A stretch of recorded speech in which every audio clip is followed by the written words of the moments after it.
Hi, Brian King here. I'm here today to talk to you about relationships. Why? Because I've gotten a couple emails this week from people who are asking me how to help the Spectrumites in their life to make friends, how to socialize more effectively.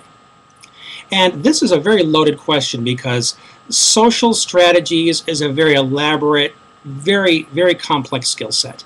And this is something that even at 40 years old, I'm still working on to master every single day because my default setting is Asperger's. I always have difficulty socializing, initiating, having conversations, but all the skills I've acquired over the years allow me to put something on top of that, things that I can do deliberately regardless of what my default setting is so that I can be effective in those situations that I want to be in. One of the emails that I got is from a gentleman who mentors people on the spectrum. And he said that he works with a young lady who said, "What's wrong with me? I don't have any friends." The other email I got was from a mother asking if there were any videos or books that she could use to teach her son how to socialize. The answer to the first question is to the young lady, there's nothing wrong with you personally. However, your approach to friendship, the one that you use over and over again that doesn't pay off, is clearly ineffective. And that's what you need to look at, your strategies, what you're doing, as opposed to thinking that it's something wrong with you. The second question, whether there's a book or a video on socialization, there are plenty out there. But the issue with that is that they're written very generally. They talk about overall tendencies, cookie cutter kinds of ways of doing things, but it can't help you look at yourself and find out what your unique set of strengths and challenges are, the things that get in the way of you being socially effective. And books and videos give you good information, but they don't give you effective instruction.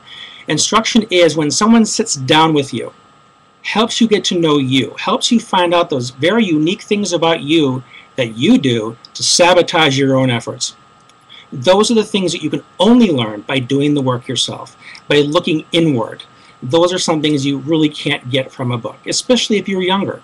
And if you're a parent who has difficulty connecting with your child, a book doesn't tell you how to get to know your own child. It maybe gives you some general ideas on what to look for and how to go about it. But bottom line, you need to sit down with somebody who knows what they're doing, knows how to reach your child, knows the questions, knows the tendencies, knows how to get from your child the truth of really what's standing in the way. That being said, one place that we Spectrumites meaning people on the spectrum, tend to sabotage ourselves the most is in relationships. Some of that sabotage, of course, is by virtue of our unique wiring. We have difficulty socializing. That's just a fact. The other part of the sabotage comes from all the beliefs that we develop over time about ourselves because of our relationship experiences that are difficult. So based on that unfortunate baggage, the negative beliefs that we create about ourselves as being not good enough, stupid, and whatever else has been said about us, that gets in the way sometimes even more so over time than the Asperger's or the spectrum itself. So with all this in mind, where do we even start? Well, we start by understanding the first rule of relationships, and that is that all relationships are negotiated, which means two people come together and they communicate their needs to each other, and then they agree on what's going to work for the two of them. Unfortunately, most people don't discover that relationships are negotiated until they're adults. Spectrumites don't even learn it at all, hardly, because we are not used to negotiating relationships. There's so much information that's exchanged between two people, a lot of it nonverbal, that we flat out miss. So if we don't even catch the information, we don't know what's being said, what's being meant, what we're missing, and what to do with that information. And because the people around us don't know how to reach us, how to negotiate with us by using other than what's natural to them, which is a lot of nonverbal, they get frustrated and suddenly they want to take over. Parents do this all the time because they don't know what else to do. They take over and they start telling us what to do instead of teaching us what to do. Instead of teaching us how to solve problems, they simply rescue. They solve our problems for us. So what's the problem with that? Well, what it teaches us is that it's our job to follow. It teaches us we can't be trusted to contribute to a relationship. It teaches us ultimately and unfortunately that it is our job to meet their needs to follow their will instead of thinking about our own needs, what we need from the relationship, and it definitely prevents us from ever learning what we can contribute to that relationship. And unfortunately, again, a lot of this tendency is not discovered until we're adults.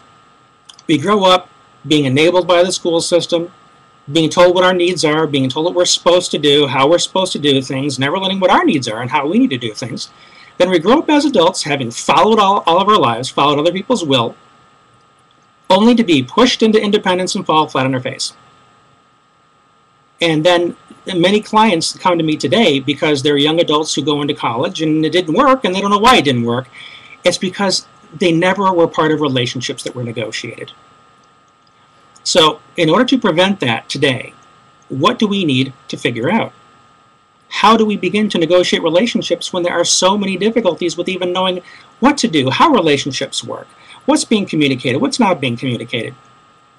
Well, the one way I've learned to overcome that is by asking a lot of questions over time, because I want my relationships to work.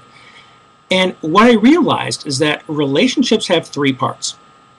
Those three parts are you, me, and we.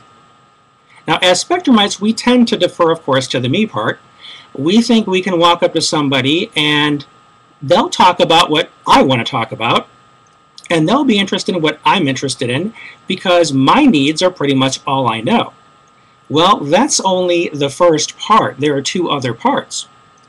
The other part, of course, is you, the other person. Figuring out what do they want, what do they need, and more importantly, is what they want and need similar at all to what I want and need? And if we have things in common, then the negotiation is about how do we meet those needs together? How do we take the things we both want to do, the things we both care about, and do those things together?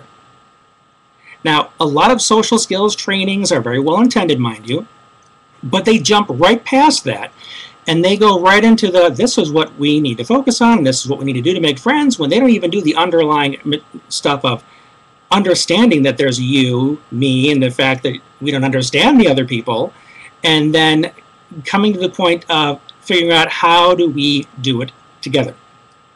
So understanding those three essential parts allows you to sit back and ask yourself, okay, what don't I know here?